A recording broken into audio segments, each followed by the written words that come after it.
Aparigraha peut se traduire par non-possession, non-attachement en sanskrit. C'est l'un des principes mis en avant dans les Yoga Sutras de Patanjali. Cette pratique encouragerait donc à se détacher des possessions matérielles et des attachements émotionnels excessifs. Pourquoi ?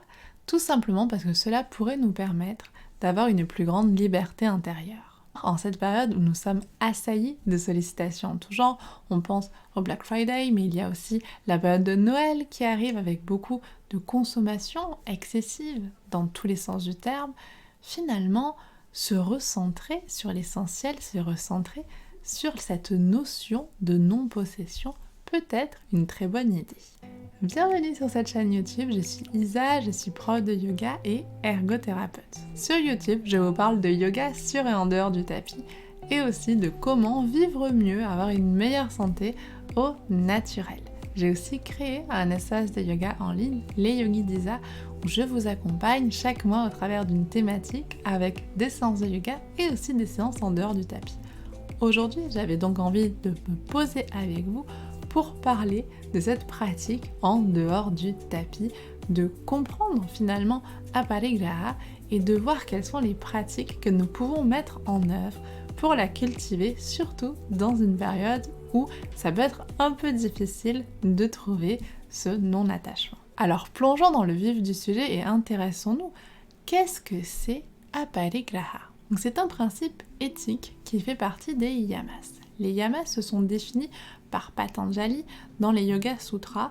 Ce sont finalement les règles, les directives morales et éthiques qui nous guident finalement dans notre comportement tant personnel que vis-à-vis des autres. Donc c'est pas du tout quelque chose uniquement à visée individualiste, c'est vraiment aussi vivre ensemble, vivre en société. Aparigraha va encourager à se détacher des biens matériels, des possessions et des attachements émotionnels excessifs.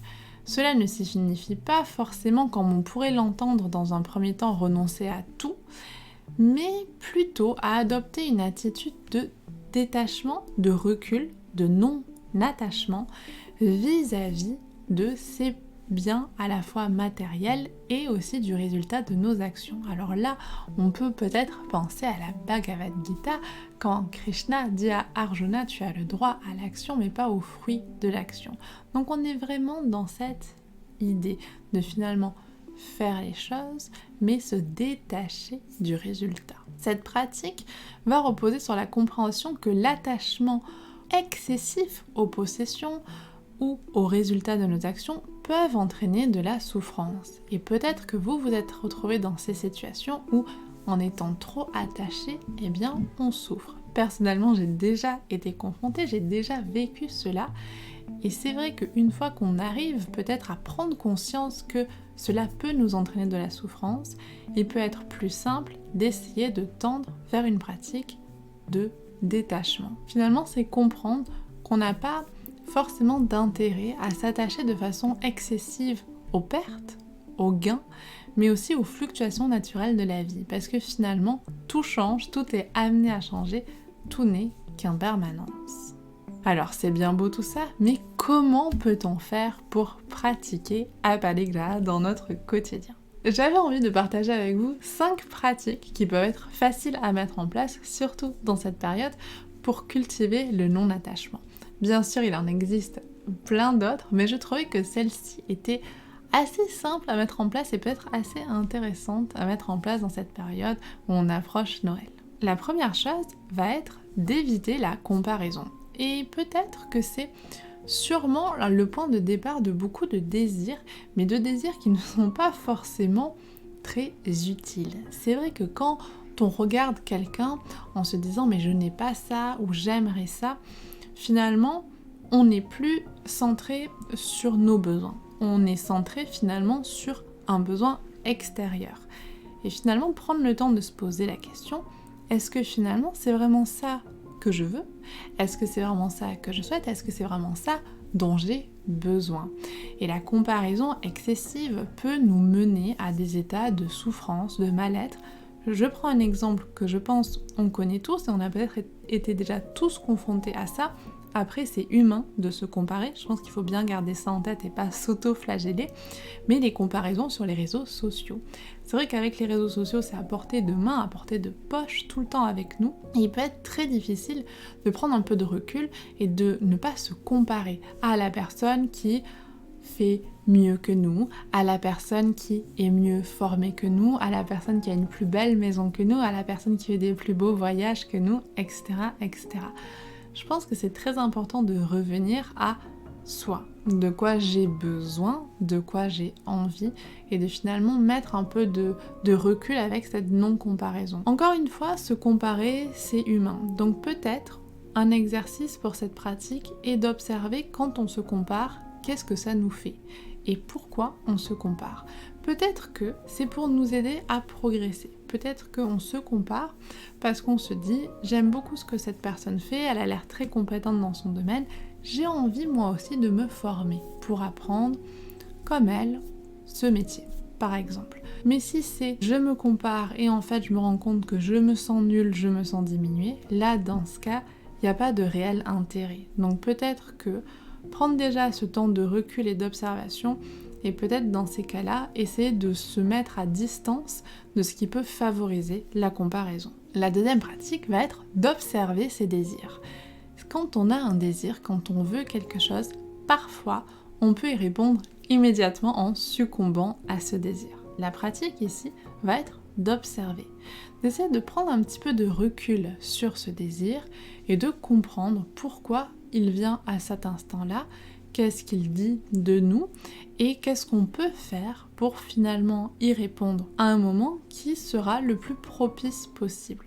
C'est vrai que quand on reçoit un mail où on a une super réduction, qu'est-ce qu'on va vouloir faire? On va parfois vouloir répondre immédiatement. Pourtant, ça pourrait être un peu plus sain pour nous de prendre un temps de recul, d'observer, ok, j'ai ce désir, mais est-ce que là il n'est pas surstimulé par une offre dont j'ai pas forcément besoin en ce moment?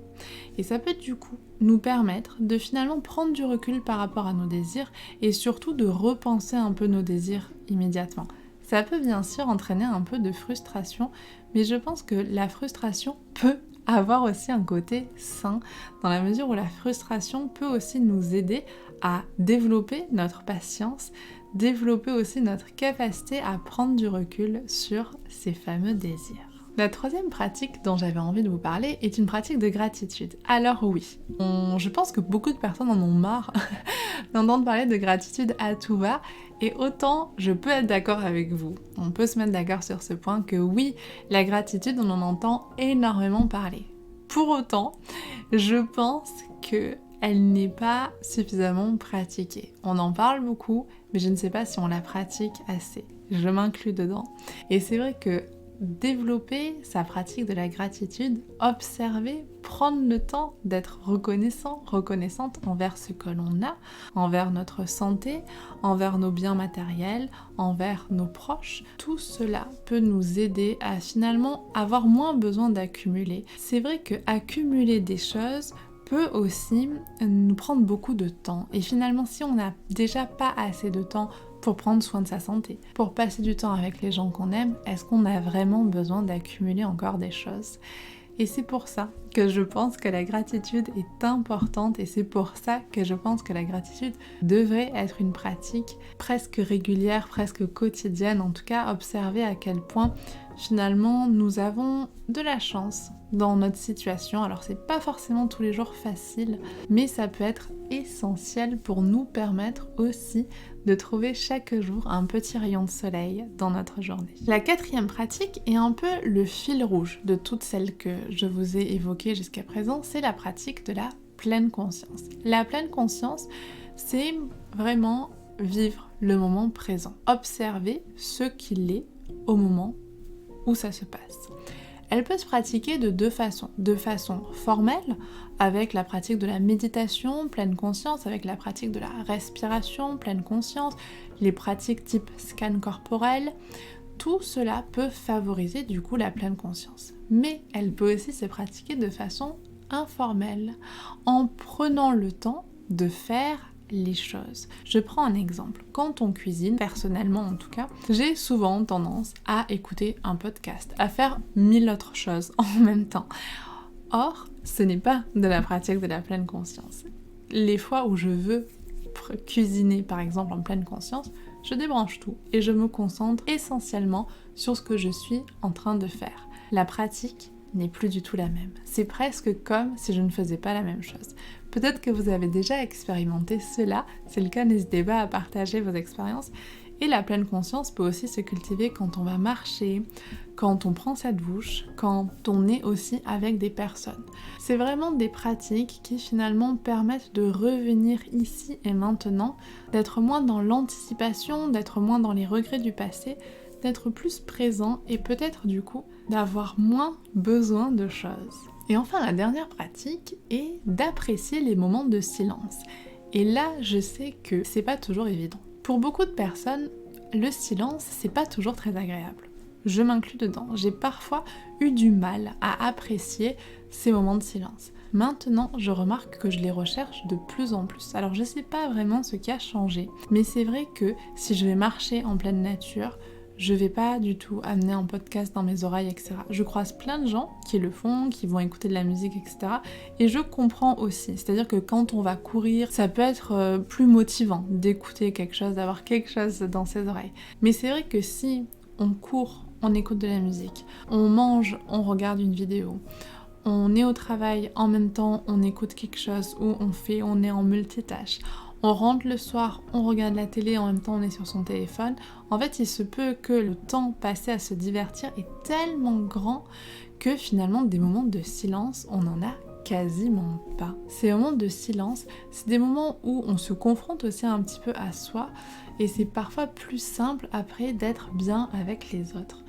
C'est important aussi pour notre mental, pour notre cerveau, d'avoir ces moments où il n'est pas surstimulé et il n'est pas diverti, il l'est simplement. Et donc pour apprécier ces moments de silence, peut-être essayer de voir un moment dans la journée pour pratiquer la contemplation devant un lever de soleil, un coucher de soleil ou tout simplement un moment anodin du quotidien mais qui peut faire au final beaucoup de bien. J'espère de tout cœur que vous avez apprécié cette vidéo, qu'elle vous a peut-être donné des pistes de réflexion pour pratiquer Apalexia en cette fin d'année. Si c'est le cas, n'hésitez pas à me partager les pratiques que vous allez réaliser. En attendant de vous retrouver très bientôt, prenez soin de vous.